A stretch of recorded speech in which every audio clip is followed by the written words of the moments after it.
Vamos hoje falar um pouquinho da nossa próxima parada do calendário judaico. Vamos falar aqui da festa de Sukkot. Primeira coisa, tem alguns pontos que a gente tem que esclarecer e a gente vai ver que essa festa ela é uma fonte para o nosso ano inteiro, não só para Sukkot, obviamente, mas para o nosso ano inteiro, uma fonte de alegria. E a gente vai ver que essa é a alegria verdadeira, que é a alegria que a gente deve sempre procurar na nossa vida. Então, primeiro ponto, cada um dos Hagim eles receberam, entre aspas, um apelido dos nossos sábios. Então, por exemplo, Pesach é Zman Heruteino, a época da nossa liberdade. Dá para entender, a gente está comemorando a saída do Egito, a libertação do povo. Chega Shavuot, é Usman Matan Torateino, é a época da entrega da nossa Torá. Shavuot foi a data da entrega da Torá, quando Deus entregou através de Moshe a Torá para todo o povo judeu, quando Deus, ele pessoalmente, ele veio dar os mandamentos para o povo e, finalmente, a gente tem na nossa festa de Sukkot a gente também conhece a festa de Sukkot como Zman Simchateinu, a época da nossa alegria. Quer dizer que deve ter alguma coisa na essência aqui de Sukkot que vai ensinar para a gente sobre a alegria e uma alegria que Bezrat Hashem, se a gente souber prestar atenção, se a gente souber aprender com a alegria de Sukkot, a gente vai levar essa alegria para o nosso ano inteiro e Bezrat Hashem para a nossa vida inteira. Então, esse é o primeiro ponto. Por que que a festa de Sukkot é chamada de Zman Simchateinu, a época da nossa alegria? Segundo ponto também que a gente precisa aqui entender um pouquinho melhor cada uma das festas do Shalosh Regalim, as três grandes peregrinações que todos os homens tinham que ir lá para o Beit HaMikdash, para o nosso templo sagrado, e que se ofereciam korbanot, eram feitos sacrifícios. Pesach, Shavuot e Sukkot, cada um deles está associado com um dos nossos patriarcas. Pesach está associado com Avraham Avinu, Shavuot está associado com Yitzhak Avinu e Sukkot está associado com Yaakov Avinu. O que tem a ver o Yaakov com a festa de Sukkot? Terceiro ponto também que a gente precisa esclarecer, está escrito na Gemara, existe no Tratado de Sukkah, Masechet Sukkah, tem um tratado inteiro falando sobre os tipos de Sukkah que são kasher, que não são kasher. Depois tem mais um capítulo inteiro que vai falar sobre os Arbat Aminim, então se alongando com todos os detalhes, o que precisa nos Arbat Aminim, as quatro espécies de Sukkot, o que precisa para ser kasher, o que deixa um dos Arba Minim Passul, ele fica inválido para cumprir a mitzvah, e também vai falar sobre algumas das cerimônias que eram feitas na época do Beit HaMikdash, entre elas a Simcha Beit HaShoivah. Para a gente entender o que é a Simcha Beit HaShoivah, os nossos sábios falam que quem nunca presenciou uma Simcha Beit HaShoivah no Beit HaMikdash não sabe o que é alegria, que a alegria verdadeira era participar de uma Simcha Beit HaShoivah, que tem a ver com um dos serviços especiais que era feito durante a festa de Sukkot, que é o Nisuch HaMaim, que se vertia água no nosso Mizbeach. A gente vertia água no altar de sacrifícios durante o ano inteiro. A gente usa o nosso altar para levar os korbanot, os sacrifícios, para levar minha, que é a oferenda de farinha, para fazer o nisu hayaim, se vertia vinho no altar, mas aqui, durante todos os dias de Sukkot, tem uma alegria diferente, que é o nisu hamaim. A gente vai verter água também no altar. Essa água era trazida de um rio que ficava perto do nosso Beit HaMikdash, e era feita uma grande festa. No momento que traziam essa água, o povo inteiro vinha acompanhando, cantando, dançando, e de noite tinha uma grande festa com malabarismo com fogo, e quem fazia a festa, por incrível que pareça, eram os maiores rabanim, os maiores sábios da geração, eles que alegravam todo o resto do povo, a maioria do povo só acompanhava a festa, assistia, e quem fazia a festa acontecer eram os grandes sábios do povo judeu. Então, está escrito no Talmud que eles faziam, inclusive, malabarismo com fogo, com 4 coisas ao mesmo tempo, com 8 coisas ao mesmo tempo. Era uma diversão, era uma alegria muito grande do povo judeu. Então, a gente já está vendo que Sukkot ele está associado com a alegria, ele está associado, Baruch Hashem, com o povo comemorando, e essa alegria, a ideia toda era que Bezrat Hashem, a gente pudesse levar essa alegria para o resto do ano inteiro. Então, tem uma machloket aqui, tem uma discussão no Talmud, no Tratado de Sukkah, falando que pergunta qual é o motivo exatamente da gente estar sentado. Uma da Sukkot, ele é representado principalmente por 2 mitzvot, a mitzvah de Sukkah.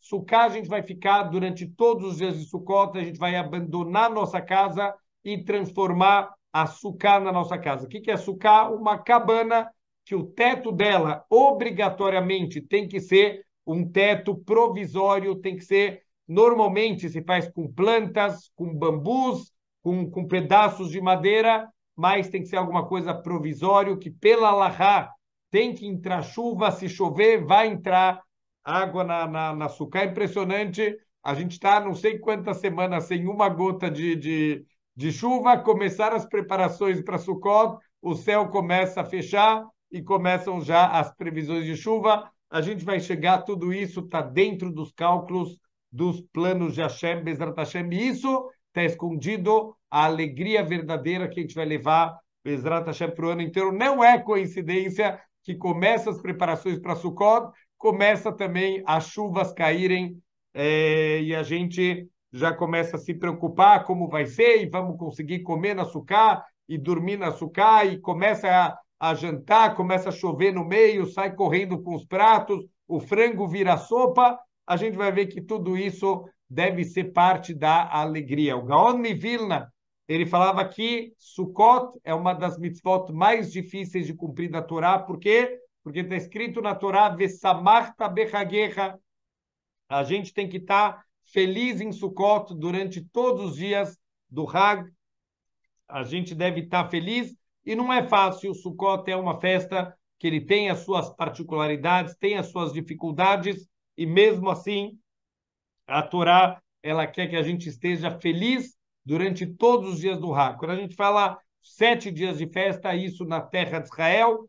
Fora de Israel, a gente tem mais um dia de festa, são 8 dias, na verdade, da festa de Sukkot. Então, no Talmud tem uma discussão, né? São 2 mitzvot, a mitzvah de Sukkah e a mitzvah dos Arbat Aminim, as 4 espécies. A gente vai tentar falar um pouquinho sobre essas 2 mitzvot hoje, mas sobre a mitzvah de Sukkah, o Talmud faz a seguinte pergunta: é baseado no que a gente ficar na Sukkah durante todos esses dias, a gente abandonar nossa casa e a gente sair para ir morar na nossa Sukkah? Então é mitzvah a gente enfeitar a nossa Sukkah como se fosse a nossa casa, e Bezrat Hashem, a gente vai durante todos os dias aqui de Sukkot, a gente vai sair da nossa casa e vamos para a nossa Sukkah.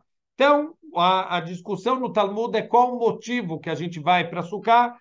Então, o Rabi Akiva, o famoso Rabi Akiva, fala que é em lembrança que na época do deserto a gente morava em cabanas, e de acordo com o Rabi Eliezer, um outro Tana, um outro sábio da época da Mishnah, ele falava que é para lembrar Zeher Leananei Kavod, para lembrar as nuvens que protegiam o povo judeu. Então, tem muitos milagres. Quando a gente fala das Ananei Kavod, essas nuvens de glória, essas nuvens que protegiam, não era só a proteção do povo judeu, essas nuvens, elas nivelavam o piso. Então, quer dizer, se tem uma montanha, as Ananei Kavod achatavam a montanha. Se tem um vale, as Ananei Kavod nivelavam o vale. O povo judeu caminhava sempre numa planície. As Ananei Kavod vão limpando todas as cobras, escorpiões que tem no caminho, qualquer animal peçonhento, as Ananei Kavod vão limpando.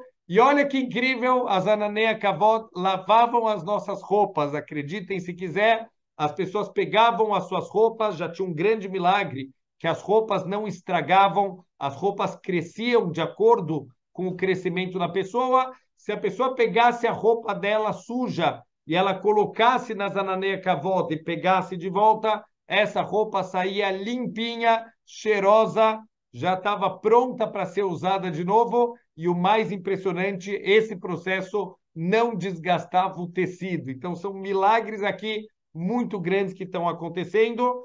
E é para lembrar das Ananei Kavod. E a verdade é que o Rabi Akiva, ele não discute com o Rabi Eliezer se existia ou não existia Ananei Kavod. Todo mundo concorda, isso é um versículo explícito na Torá, que as nuvens de Hashem acompanhavam o povo durante as viagens. Tinha também o pilar de nuvem que vai conduzindo o povo, tem o pilar de fogo que conduz durante a noite. Ninguém discute se existia ou não a Ananei Kavod, a discussão é em lembrança do que a gente tem que, durante todos os dias de Sukkot, a gente deve habitar em Sukkot. Mas todo mundo concorda que tem as Ananei Kavod. A gente sabe que aconteciam alguns milagres no deserto. Então, um dos milagres era o man, famoso man que literalmente caía do céu na porta de casa. Todos os dias a pessoa abria a sua tenda de manhã, já tem o seu alimento, todas as vitaminas, sais minerais, tudo que o corpo precisa está contido no man. Outro milagre que tem era o milagre da água, o poço de água que andava, caminhava junto com o povo judeu, já outro milagre aberto. E o terceiro milagre, as Ananei Kavod, as nuvens que protegiam o povo judeu, não deixava ficar calor demais, nem frio demais, temperatura primavera. A gente está precisando aqui, agora em São Paulo, de algumas Ananei Kavod, Bezrat Hashem, esse calor que está aqui. Bezrat Hashem, no deserto não tinha isso, podia estar lá fora, 50 graus, aquele sol arrebentando, dentro das Ananei Kavod, ar-condicionado celestial, temperatura agradável, uma delícia. Então, três grandes milagres. De quem eram mérito esses milagres? O man é mérito de Moshe Rabbeinu, o poço é mérito de Miriam e as Ananei Kavod são méritos de Aaron Cohen. Significa que, de alguma maneira, a festa de Sukkot ela tem que estar conectada, fora que a gente falou que está conectada com o Yaakov Avino, também tem que estar conectada, de alguma maneira, com Aaron Cohen, nosso primeiro Cohen Gadol, o Aaron, irmão de Moshe Rabbeinu. A gente sabe da humildade de Aaron, ele tem uma característica interessante, que ele é Oev Shalom, Verodev Shalom, ele ama a paz, ele persegue a paz. É muito bonito você amar a paz, mas brigar com os vizinhos, ter problemas com todo mundo em volta, mas você é um amante da paz.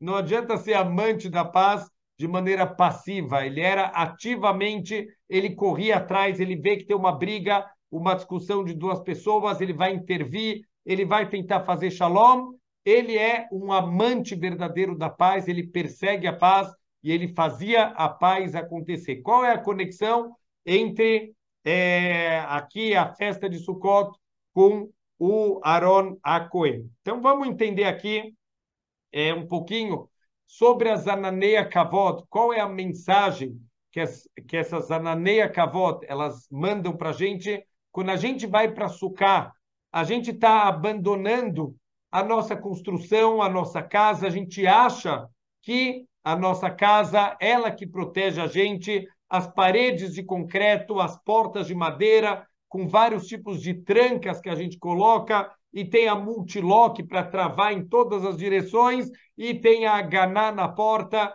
e tem o porteiro, e tem portões, e a gente se sente seguro, porque, afinal, a gente está trancado dentro de casa. E uma semana a gente vai sair da nossa casa, a gente vai para um barraco de madeira. Como a gente falou, o teto tem que ser provisório, feito de bambus, de madeiras, de folhas. Qualquer um entra e sai a hora que quiser.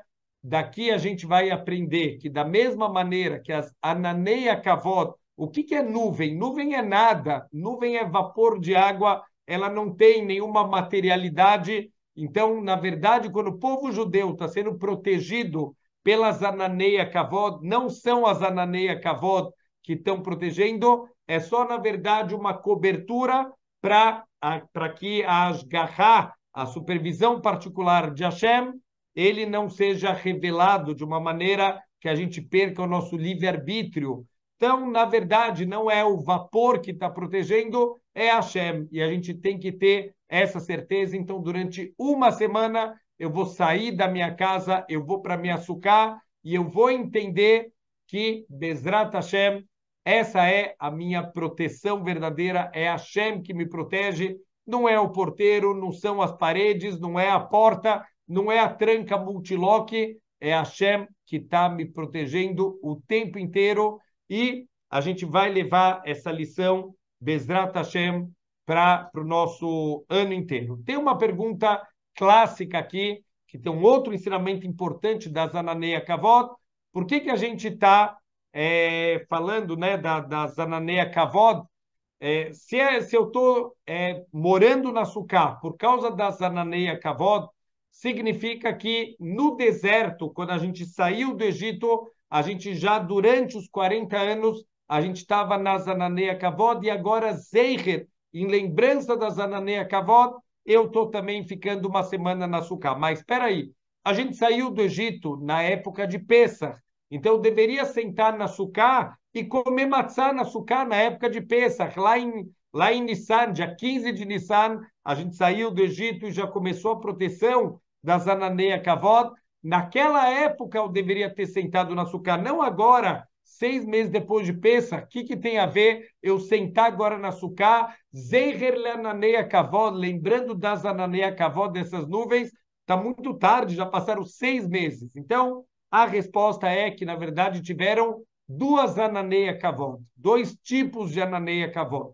Primeiro tipo de Ananeia Kavod, quando o povo judeu saiu do Egito, é verdade, a gente talvez deveria, teoricamente, também sentar na Sucá na época de Pessah, quando a gente saiu do Egito. Mas, infelizmente, 50 dias depois, teve o Matan Torá, até aqui, Baruch Hashem, a história está perfeita, o povo judeu saiu do Egito, subiu do nível menos 49, o nível 49 de impureza espiritual, eles chegaram no nível de poder receber a Torá no Har Sinai, está tudo perfeito, mas infelizmente 40 dias depois, o povo judeu tropeçou no Reta Egel, no bezerro de ouro, e as Ananeia Kavod foram embora. Então, olha o que eu aprendo daqui, a proteção de Deus, ela é condicional. Deus, ele está protegendo a gente, ele vai estar mandando para a gente brachot e coisas boas, condicionalmente, enquanto eu estou andando no caminho dele. A partir do momento que eles fazem o Reta Egel, as Ananeia Kavod, elas foram embora. Então, o povo judeu fica desprotegido por um bom tempo. Mais 40 dias, Moshe vai implorar para Deus, perdoa esse povo, e finalmente, Baruch Hashem, Deus fala para Moshe, eu vou perdoar, salachti kidvarecha, eu vou perdoar conforme você pediu, desce lá, esculpe novas tábuas, já que você quebrou as primeiras tábuas, quando Moshe viu o bezerro de ouro, ele quebrou as tábuas, agora ele vai esculpir novas tábuas, vai subir pela terceira vez no Har Sinai e finalmente vai descer no dia do Yom Kippur. Mas a verdade é que o estrago que foi feito por causa do Reta Egel foi um estrago que também para as futuras gerações esse estrago vai ser sentido, mesmo que Deus ele perdoou o povo judeu. Yom Kippur, o que é Yom Kippur? O dia do perdão, o dia que o Reta Egel, o bezerro de ouro, foi perdoado, mas ficou um residual. Só para a gente entender, o residual aqui desse Reta Egel, infelizmente, originalmente, toda casa seria um Mishkan, toda casa seria uma morada de Hashem, não precisaria de um Beit HaMikdash, não precisaria de um Mishkan, aquele templo móvel, um templo central.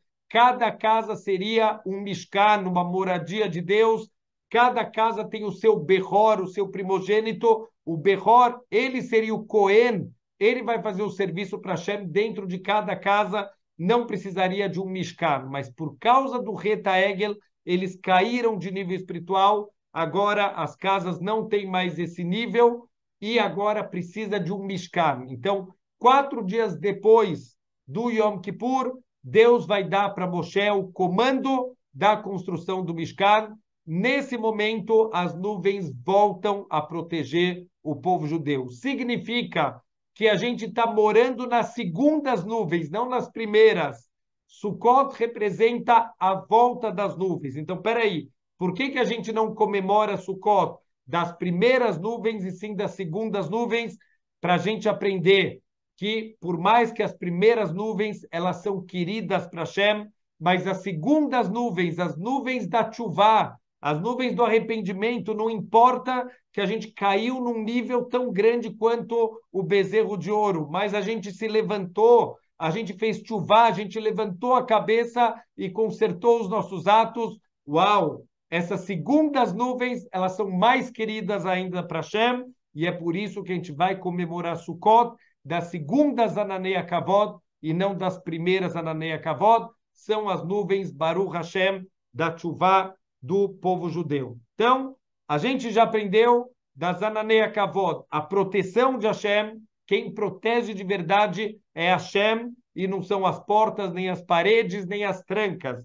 Segunda lição que a gente aprendeu das Ananeia Kavod é que quando a gente está andando no caminho de Hashem, vai ter uma proteção especial. Se a gente se desvia do caminho, a gente se afasta de Hashem e midá keneged midá, medida por medida, Hashem também, ele infelizmente se afasta da gente. E a terceira viagem, presta muita atenção, porque aqui é um ensinamento de vida e aqui vai estar o começo da fonte da nossa alegria verdadeira. Olha que incrível! As Ananeia Kavod, também as nuvens, elas eram um indicativo de Hashem sobre as viagens do povo. O que significa isso? Quando o povo viajava, quem decide é Hashem. E como ele avisava para o povo com a movimentação das nuvens? Tinha uma nuvem que ficava parada sobre o Mishkan. Então, todo momento que ela estava repousada sobre o Mishkan é sinal que o povo judeu deve acampar. Toda vez que essa nuvem se levantava, então Moshe Rabbeinu vai tocar as trombetas, as Hatzotzrois, eram trombetas de prata. Isso vai ser um anúncio para o povo de levantar acampamento, desmonta o Mishkan, vai começar uma viagem, tem uma ordem para viajar, não era uma bagunça total, cada um vai na hora que quer, existe ceder na Torá, tudo é feito na ordem, tudo é feito no momento certo, nada é feito do jeito que a gente quer, do jeito que a gente tem vontade, existe ordem, e é isso que transforma a nossa vida numa vida muito mais tranquila, quando a gente faz a coisa de acordo com a ordem correta que as coisas devem ser feitas. Então, o que acontecia? As nuvens que definem quando o povo judeu vai viajar. E assim está escrito na Parashá Be'alotechá, está escrito algumas vezes, repete na Torá, Alpi Hashem Yahanu ve'alpi Hashem Isau. De acordo com a vontade de Hashem, eles acampavam, e de acordo com a vontade de Hashem, eles viajavam. O que isso significa? Que era um grande teste do povo judeu as viagens no deserto. Por quê? Às vezes o povo judeu chegava num lugar paradisíaco. Uau!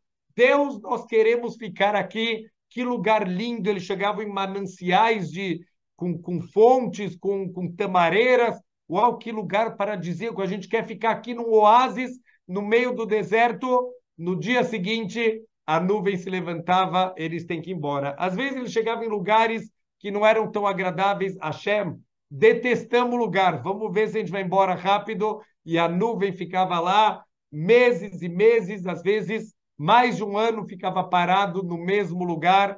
Assim funcionava. Às vezes eles estavam cansados, queriam ficar mais tempo, a nuvem no dia seguinte já levantava, e mesmo assim o povo judeu nunca se rebelou contra a vontade de Hashem. Nenhuma vez na Torá está escrito que eles viajaram sem a ordem de Hashem, ou que quando Hashem mandou viajar, eles ficaram acampados indo contra a vontade de Hashem. Por mais que tiveram, infelizmente, muitos erros na época do deserto, mas esse não foi um dos erros do povo judeu. Alpi Hashem Yahanu ve'alpi Hashem Yisau. Eles acampavam e eles viajavam de acordo com a vontade de Hashem. Por que que eles faziam isso? Porque eles entenderam o que me parece bom é uma visão limitada. O bom verdadeiro é o que ele acha, o que ele definiu, isso é a bondade verdadeira, e por isso a gente sempre cumpria, a gente sempre viajava al pi Hashem. Isso vale para a nossa vida também. Esse treino a gente tem durante Sukkot. Olha que incrível! Eu queria que Sukkot fossem dias agradáveis, dias gostosos, que não vai cair uma gota de chuva. Eu vou estar com a minha família, Bessamarta, Berraguerra, eu vou estar sentado na sucá, cantando, alegre, fazendo minha seudá. Eu não quero que chova, eu quero ficar lá. De repente começa a chover, sai da sucá.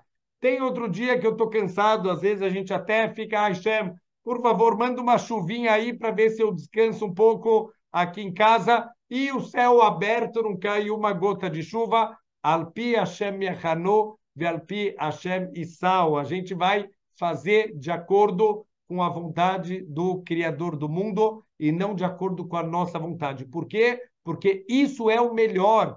Essa é a fonte da alegria verdadeira. A alegria verdadeira é quando a gente cumpre a vontade de Hashem, e isso preenche o ser humano quando eu cumpro as mitzvot, quando eu faço o que Hashem pediu, e não o que eu acho, na minha limitação. Quem somos nós para discutir com o Criador do mundo? A maior fonte de alegria, a maior fonte de brachá é a gente cumprir a vontade de Hashem, sem questionamentos, sem discussões, sem questionamento. Não estou falando que não pode perguntar, Rabino, não entendi, queria entender melhor isso. Não, não. Isso a gente deve perguntar, a gente tem que questionar, a gente tem que procurar o tempo inteiro, a gente deve estar buscando a verdade. Mas, a partir do momento que eu entendi que essa é a vontade de Hashem, eu posso até querer entender o que está por trás para me conectar ainda mais com Hashem, mas a gente faz a vontade de Hashem,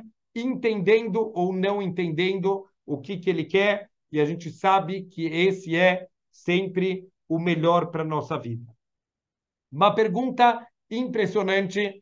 A gente está falando que Sukkot inteiro, uma festa inteira, ela é baseada nesse grande milagre que são as Ananei Kavod. Mas a gente também mencionou que tinham outros milagres. Tem o milagre do man, tem o milagre do poço de água, tem outras coisas acontecendo no deserto. Por que que não tem nenhuma festa para o man? Por que que não tem nenhuma festa para o poço de água? Por que que só as Ananei Kavod mereceram aqui uma festa só para elas? Então, os nossos sábios, eles respondem uma resposta linda. Água e comida são coisas essenciais. Hashem precisa mandar isso, senão não tem vida. Se a gente não vai comer, não vai tomar água no meio do deserto, onde não tem água, onde não tem comida, se Deus não fizesse esse milagre, acabou o povo judeu. Significa, esse é um milagre obrigatório, entre aspas. Mas o milagre das Ananei Kavod não é um milagre obrigatório. O que vai acontecer se a gente tivesse que matar as cobras, os escorpiões? O que ia acontecer se a gente vai subir a montanha ou se a gente vai ter que descer o vale? Se vai estar um pouco mais calor, um pouco mais frio, ou se a gente não vai poder lavar nossas roupas? Não ia acontecer nada.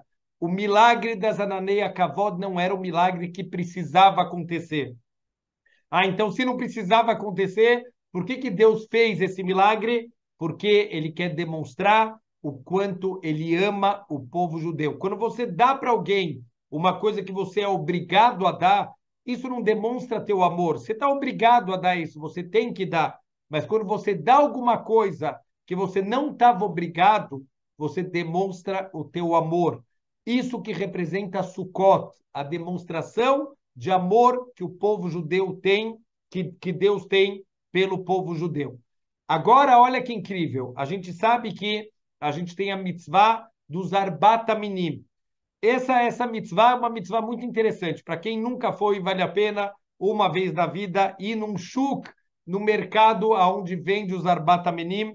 Parece coisa de louco, tá lá, a pessoa lá está com o etrog na mão, você vê a pessoa olhando o etrog e olha na luz, e ele pega uma lente de aumento, e ele coloca a lanterna do celular e olha de novo, e ele fica girando o etrog na mão. O que esse cara está fazendo? Eu nunca vi na minha vida alguém numa loja de tzitzit. Ele pega os fios do tzitzit, ele fica olhando aqui com a lente do aumento. Peraí, esse fio, será que ele tá bom? Não, não, não gostei desse, me dá outro e pega de novo outro fio e fica. Não, não tem isso. A única mitzvah que a gente percebe, óbvio que todas as mitzvot a gente deve fazer o mais bonito que a gente puder, mas aqui nos Arbat Minim, inclusive do próprio Passug da Torá, Etz Pri Adar, tem que ser um fruto bonito da árvore. Então, do etrog, a gente aprende para os outros minim, para os Arbat Minim, para as 4 espécies, a gente aprende que tem que ser bonitos, tem que ter Idur Mitzvah, o embelezamento da mitzvah. Por que só nos Arbat Minim a gente vê isso, inclusive na Alahá, que tem que fazer aqui os Arbat Minim bonitos, procurar não só que seja kasher, que seja bonito, que seja realmente tentar procurar sem manchas ou com mínimo de manchas, e o lulav tem que estar bonito e tem que estar bem verde, não pode estar seco, e a gente vai procurar o melhor, por quê? Porque agora é o amor recíproco. Deus mostrou que ele ama a gente e ele dá mesmo as coisas que não precisa. Como que eu posso, entre aspas, eu posso estar pagando isso para Hashem, posso de forma recíproca mostrar o meu amor através do embelezamento da mitzvah. A mitzvah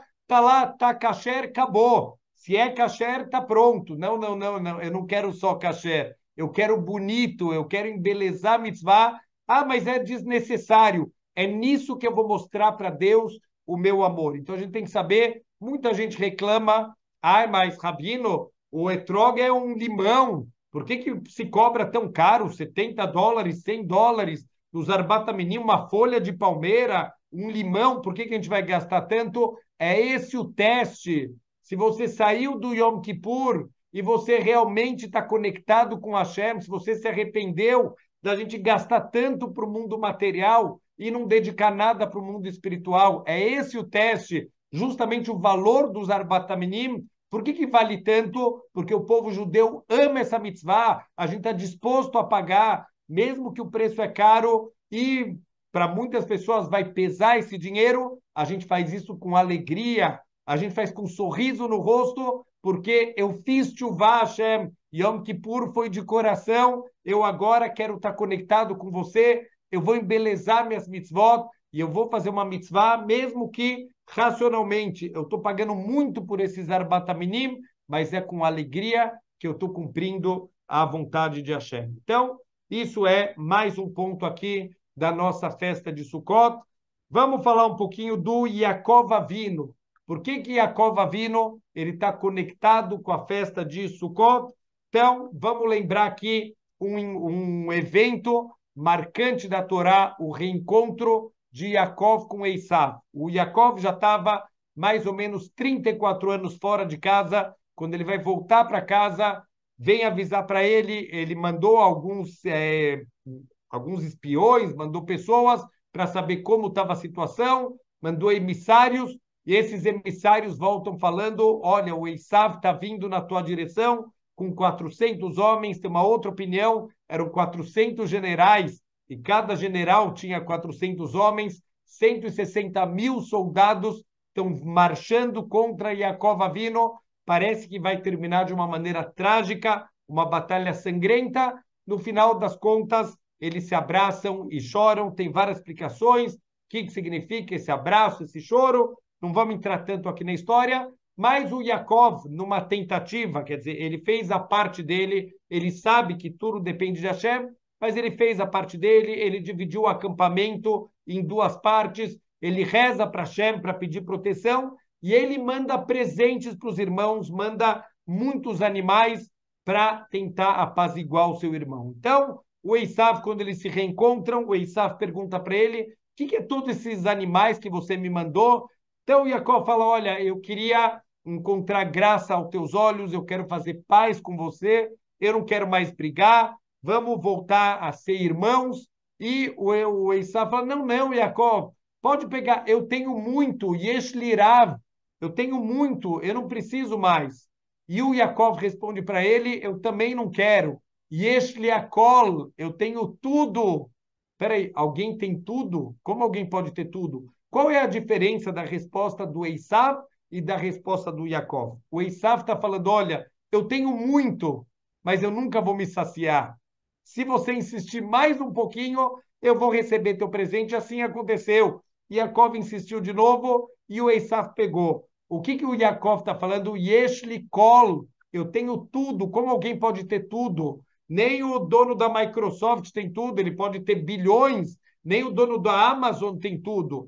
Eles podem ter bilhões, eles podem ter muitas coisas, mas ninguém tem tudo. O que quer dizer que o Yaakov fala, eu tenho tudo que eu preciso. Eu sou Sameach Bechelki, eu estou feliz com o que eu tenho na vida. Para minha missão aqui no mundo, eu sei que eu tenho o que eu preciso. Fica para você com esses animais, eu não preciso disso, porque eu tenho tudo que eu preciso.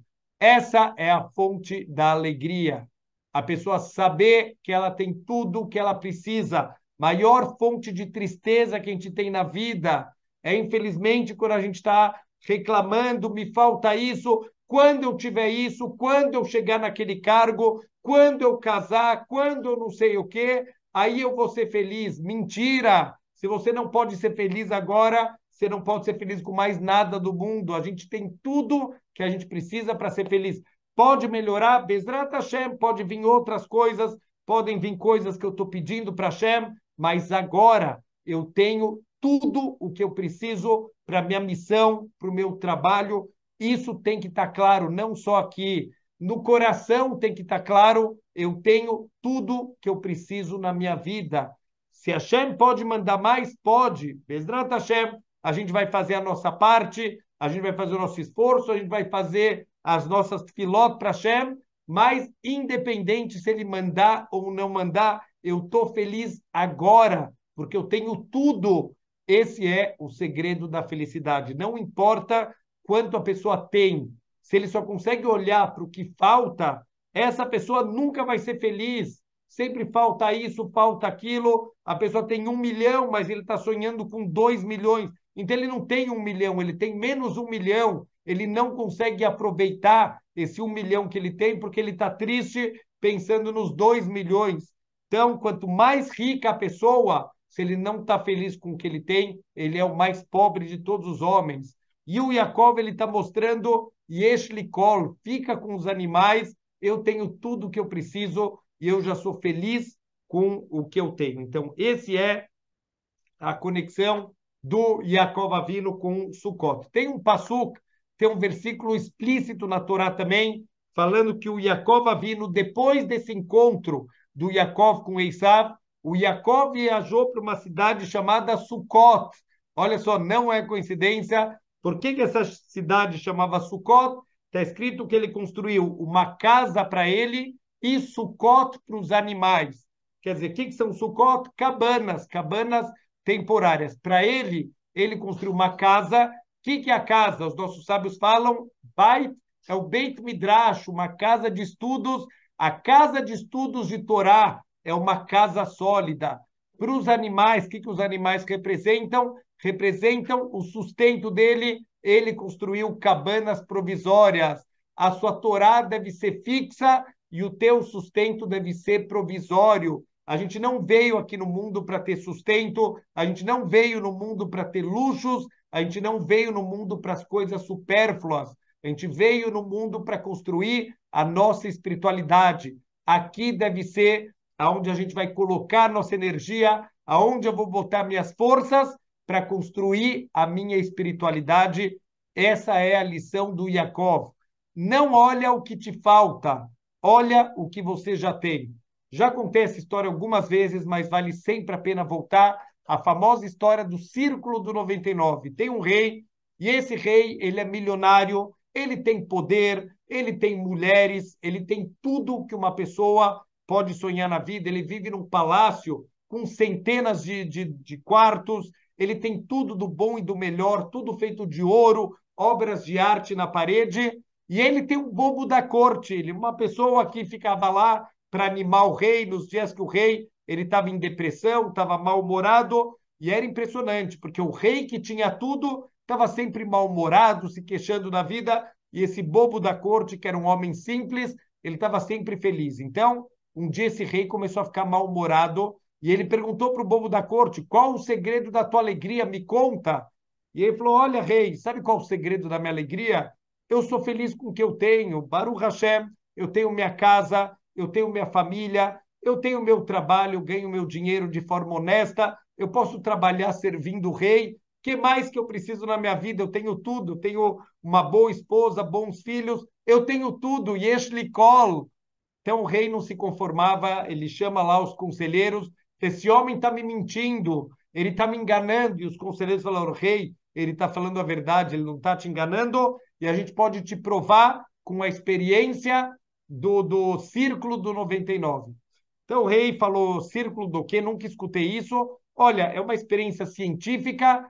Se o rei topar, a gente faz a experiência do Círculo do 99, mas a gente vai dar uma advertência: você vai perder o seu bobo da corte, ele não vai conseguir mais te servir, tudo bem?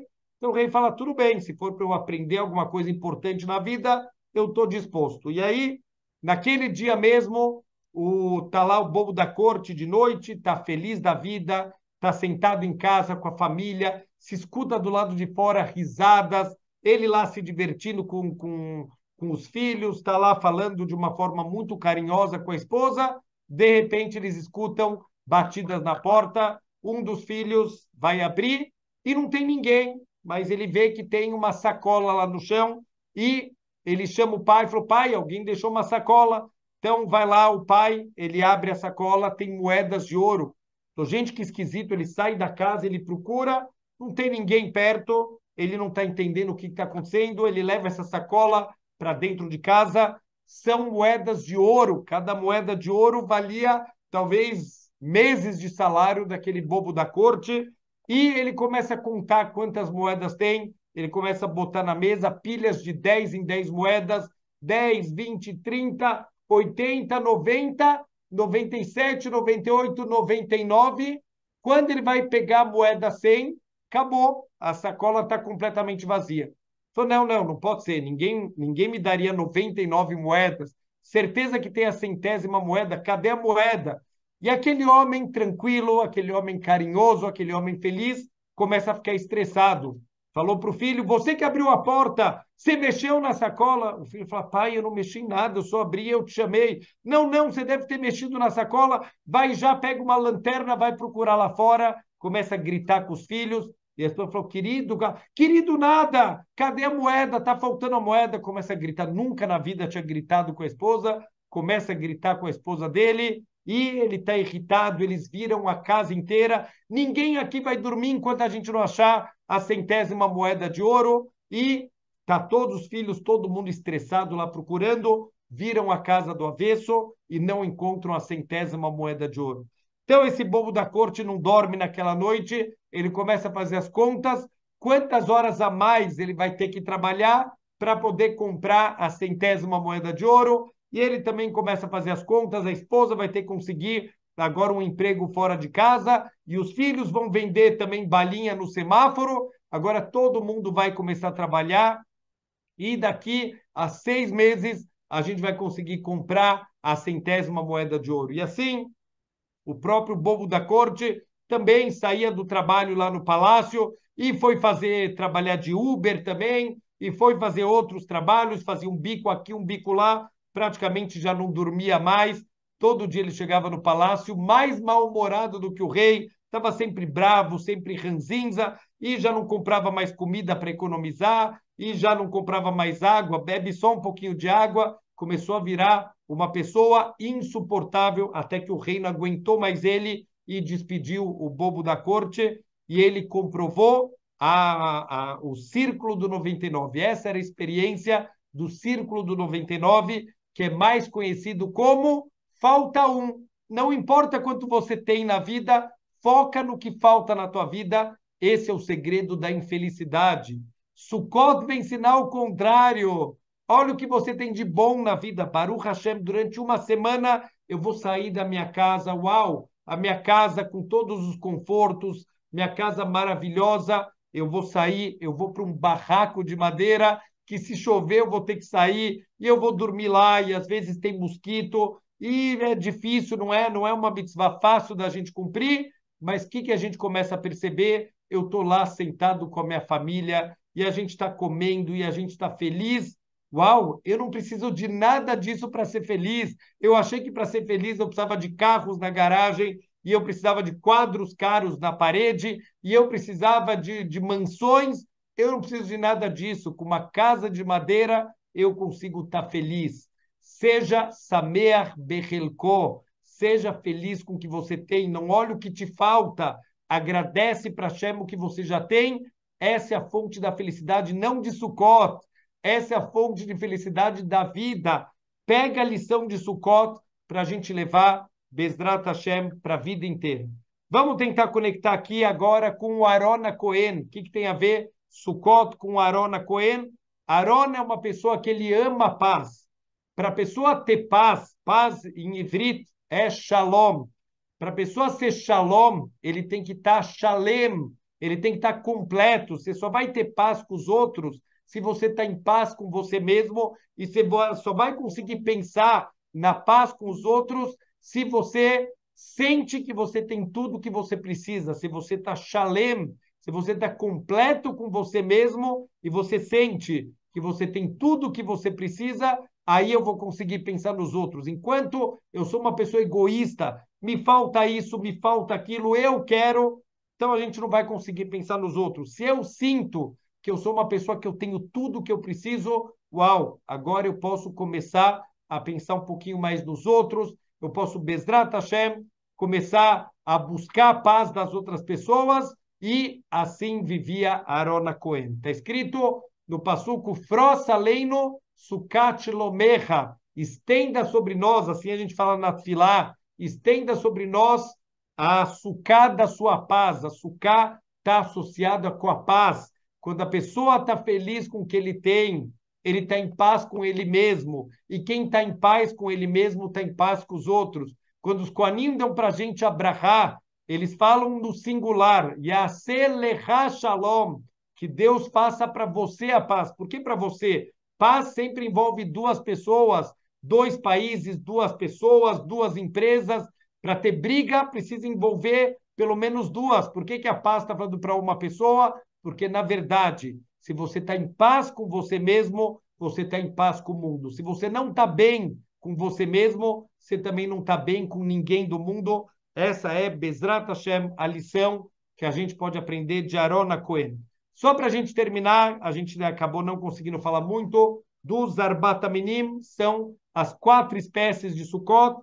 A gente vai ter o etrog, a gente vai ter o lulav, vamos ter o hadas e vamos ter a aravá. São espécies agrícolas que a gente vai, durante todos os dias, a gente vai juntar essas espécies nas mãos e a gente vai, como fazer os nanuim, a gente vai balançar, a gente vai fazer uma brachá e a gente vai balançar em todas as direções, pedindo para Hashem que ele mande coisas boas, que ele mande para a gente a chuva. Sukkot é o começo em Eretz Israel, da época das chuvas, e Eretz Israel depende só das chuvas, não é como o Egito, que dependia do rio Nilo encher, a gente depende só de Hashem, das chuvas. Então Sukkot, isso é um dos significados que a gente falou, que vertia água lá no Misber para pedir de Hashem água, e os arbaminim também, são espécies agrícolas que eles só nascem com a água, eles precisam de água para estar irrigando. A gente vai balançar isso para mostrar, Hashem,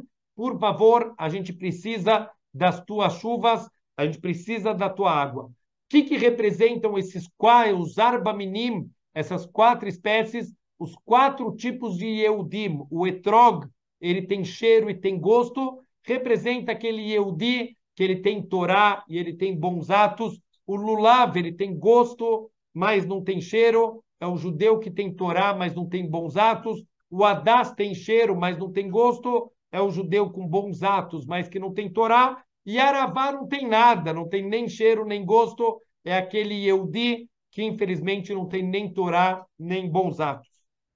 Quando eu quero pedir uma brachá de Hashem, a única maneira é juntar todos.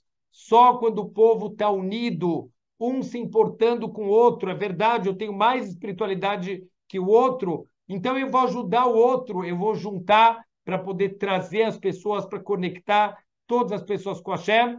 Essa também é a fonte da alegria. Quando eu me importo com os outros, eu deixo de lado o egoísmo de pensar só em mim, só nas minhas necessidades, e eu começo a pensar nos outros, eu começo a trabalhar em prol dos outros também. Isso preenche o ser humano. As pessoas, normalmente, que estão mais conectados com atos de filantropia, com atos de doação, com trabalhos voluntários, normalmente são pessoas mais felizes, são pessoas mais preenchidas. Quanto mais você se doa para os outros, acontece algo incrível e uma luz começa a te preencher. A luz de Hashem começa a te preencher. Isso que representa os Arbat Aminim, a união do povo judeu. Só tem brachá se tem união, se cada um pensa só nos seus problemas, só nas suas coisas, não tem luz de Hashem, não tem brachá. A brachá verdadeira vem da união de todo Am Israel, mesmo que um outro Yehudi, ele é diferente de mim, não importa, somos todos irmãos, a gente está conectado e cumprindo essa mitzvah, Bezrat Hashem, a gente vai trazer essa luz de Hashem. Certa vez, o Rav no meio de Sukkot, a gente estava aqui nos dias de Rola Moed de Sukkot, os dias intermediários, que não é Yom Tov, mas tem também nas rezas, nas mitzvot, a gente ainda está dentro de Sukkot. O Rav Noach Weinberg, Zecher Tzadik Livracha, ele estava pegando um ônibus depois do Shacharit, depois da reza da manhã lá em Jerusalém, e ele entra no ônibus e ele vê uma pessoa não religiosa. Então ele leva para essa pessoa não religiosa, ele estava com o Zarbat Aminim na mão, e ele vira para essa pessoa não religiosa e fala: Olha, você gostaria de fazer brachá com meus Zarbat Aminim? E o homem agradece e faz a brachá. Levanta um outro religioso bravo, fala para esse homem não religioso: Peraí, há 5 minutos eu te ofereci meus Zarbat Aminim, por que você não recebeu? Por que você não aceitou? E o dele você aceitou? E esse homem respondeu: Olha que incrível. Ele falou: quando você me ofereceu os seus Arbat Aminim, o que eu entendi? Que você quer ganhar mais méritos ainda com os teus Arbat Aminim. Quando ele me ofereceu, eu senti que ele estava de verdade preocupado que eu pudesse fazer a mitzvah, por isso que eu aceitei dele e não aceitei o seu. A gente tem que pensar nos outros, Bezrat Hashem, vencer o egoísmo, vencer os desejos do mundo material, de querer tudo para a gente, querer sempre mais e mais. Essa é a lição eterna de como ser feliz, não em Sukkot, ser feliz a vida inteira. Bezrat Hashem, a gente vai ser Sameach Bechelko, ser feliz com o que você tem, a gente vai pensar no bem dos outros, a gente vai lembrar que tudo vem de Hashem, que toda proteção vem de Hashem, que toda brachá vem de Hashem. Se chover, a gente vai sair da Sukkah com a alegria que eu estou cumprindo a vontade de Hashem. Quando Ele quiser, eu vou entrar na Sukkah. Quando Ele quiser, eu vou sair. Dessa maneira, a gente vai conseguir estar feliz em Sukkot e a gente vai conseguir estar feliz o ano inteiro e que todas as brachot que Hashem decretou para a gente em Rosh Hashanah e Yom Kippur, já em Sukkot, comecem a vir para a nossa vida. Shabbat Shalom e Hag Sameach.